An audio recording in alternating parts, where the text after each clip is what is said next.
Rahul here, Punch Out Boxing. Delighted to be here with Mr. Linus Udofia'S. Still lightning and got a fight in just over a month. Not the fight you wanted. Just been talking to your colleague Brad. It's difficult when you're not favoured by some hotshot promoter, but main thing is just staying active at championship level. Yeah. Paul Gordon, spoke to Paul. He didn't expect it to happen. He thought you'd be probably getting the British or European title crack, whatever. But, Paul, he's young, he's tall, tricky. Have you encountered him before? Do you know what to expect? I know. We're very friendly with their gym, with Peacock and Martin Bowers, Denzel, Sam King, all them boys. We move around a lot with them, so we're always there all the time. They're always, some of them are here, we're there. We work with them a lot. So I've never personally sparred him, but some of the teammates have. I've seen him before. I've seen him fight my former opponent, Williams, and I know what to expect. I know he's a good fighter, young, like you said. He's tall, rangy, tricky. I know what to expect. I know what's coming, and it's not, like you said, it's not really the fight I wanted. He's one of them, and we just got to get the job done. I wish things were a little bit different. I wish it was a different stage. I've won the English, defended it now, and I should be moving on. And people are just getting these opportunities. And for me, it's one of those things. But yeah, it's just part of the ugly side of the game. Kind of like almost feel like I'm blacklisted. Almost feel like I'm, blacklisted. But it's part of the game. Yeah, as you said, only two guys that beat me are guys that are sort of essentially fringe world level. I mean, Denzel probably is world level.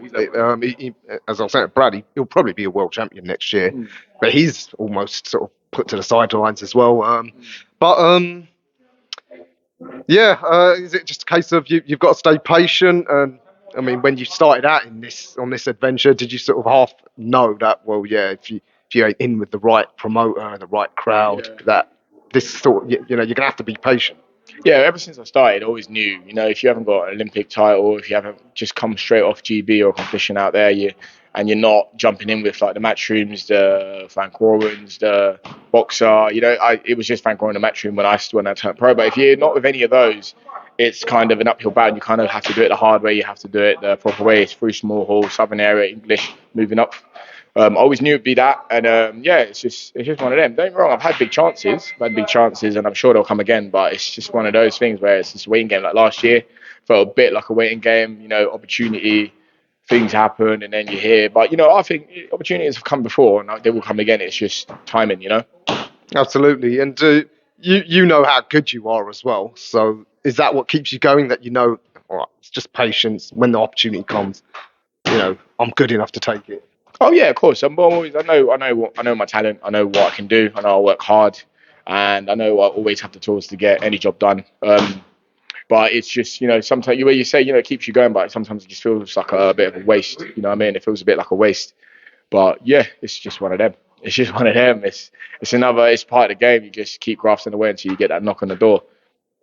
Yeah, I mean, what was the first half of this year? Was it a bit frustrating, like the injury and as you said, the waiting to see whether you're going to get that opportunity, like for the British, for example? It was very frustrating. Just come off a good one of the career best performances in September against Catlin, and then fighting against Williams, broke my rib in the second round. It's one of those things that I got through the fight, won the fight convincingly, and it was just a shame that that injury happened. I think we could have really pushed off, and it just didn't. You can come about now. I'm well again, and I'm back in the gym. I've been sparring, and I'm. Do you know what I mean? I'm more than ready to go, and it's just a shame. It's a shame there's no opportunities at the minute. Everyone's kind of tied up where they are. Yeah. I'm just talking again to Brad. Why do you think you're blacklisted? The same as like Brad. I was saying how you guys got an exciting style, both of you. And people like Turkey Al Sheikh complaining about fighters who just want to win by jabbing and clinching. You guys come for a real fight and make it an exciting night. Yeah, I don't think it's just us. I don't think it's just me and Brad. Like you said, Denzel's in a bad way. A lot of the Boxer stable, because boxing's going through what seems like a transition at the minute, where it's only Turkey and Matchroom. I don't know what's happening with them. I think they're going for a transition period as well, but it's only realistically Turkey and TNT that are putting on fights at the minute. So it really limits the foreground. There's a lot of fighters out there frozen out. All the boxer fighters, Whitaker, I think Boatsie's left now. TKV, Tyler Denny. Do you know what I mean? There's a lot of fighters that just nothing's happening right now. Like I did say, they were frozen. A lot of people are tied up, but actually, there's a lot of fighters available. But it's just who's going to put them on, who's going to be able to afford and swallow a loss or put money into it and put all these people on. So I'm definitely acutely aware of that as well. So it's a bit of a transition period for boxing right now. Yeah, exciting for us as fans, but for you guys, as you said, bit of patience is needed. But when you see other guys like, so maybe like someone like Anto Kakachi, he had to wait his whole career. It's only now at the end he's managed to get some of them big fights.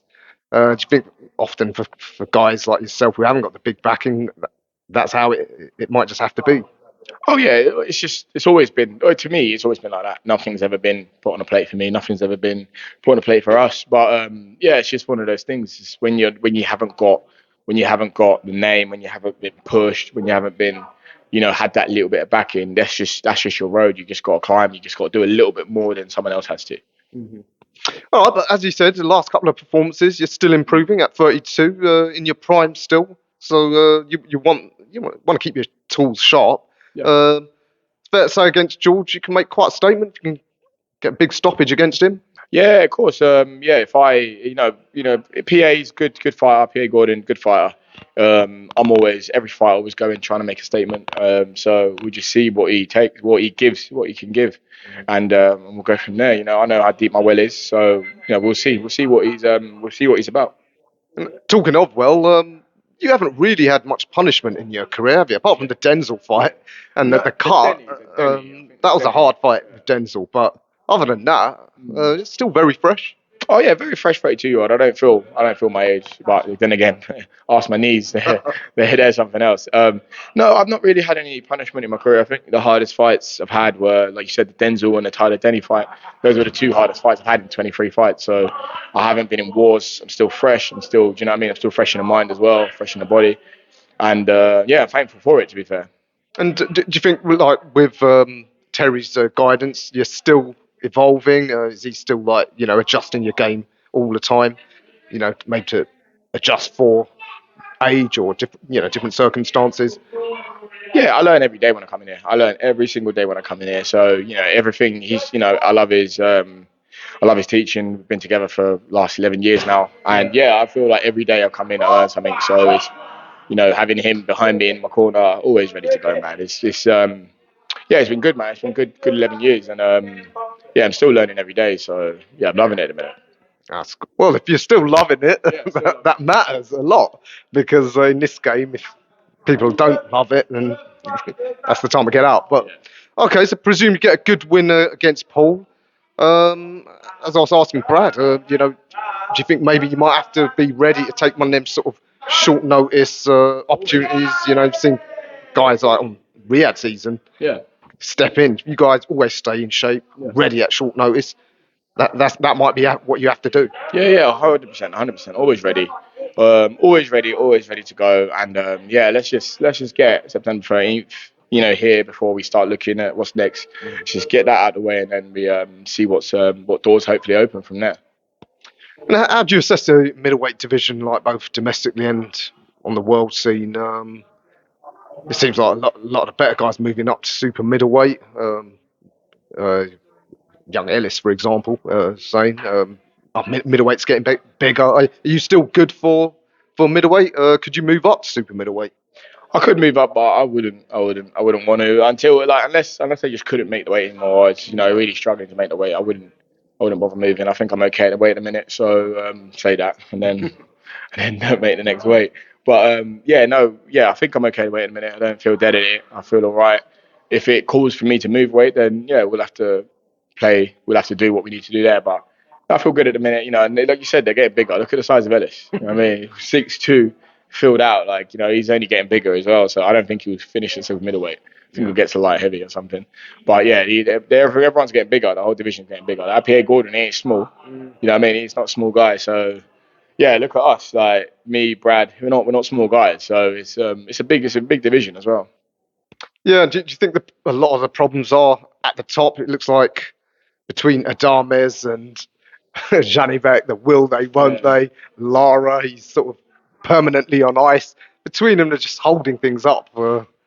Yeah, but again, to make it to not make boxing sound a bit like a con. That's boxing. That's just this is how it goes. Sometimes everyone wants, and what Turkey's saying, everyone just wants to gatekeep. Everyone wants to hold where they are, and no one wants to relinquish or take the hard fights. Everyone wants the easy fights. Everyone wants the easiest fight for the highest reward, Yeah. which is understandable. Yeah, yeah. Unfortunately, it's I guess it's always been the way. And now with that carrot of the Saudi paydays, people are going to be holding out. All right. Well, Linus, always a pleasure. Good to see you still rocking Luton Town, loyal to the. You got to be Loyal loyal to to the sport, support man. Luton. You got to be. You got. You don't. No one. Like with all due respect, no one picks it. It picks you. So, I mean, but yeah, loyal to the soil, not going anywhere. Fantastic. All right. We look forward to September the 13th against Paul Gordon. It's going to be a hell of a fight. And hopefully we'll see you right back in the mix very soon. Definitely. Good to see you, man.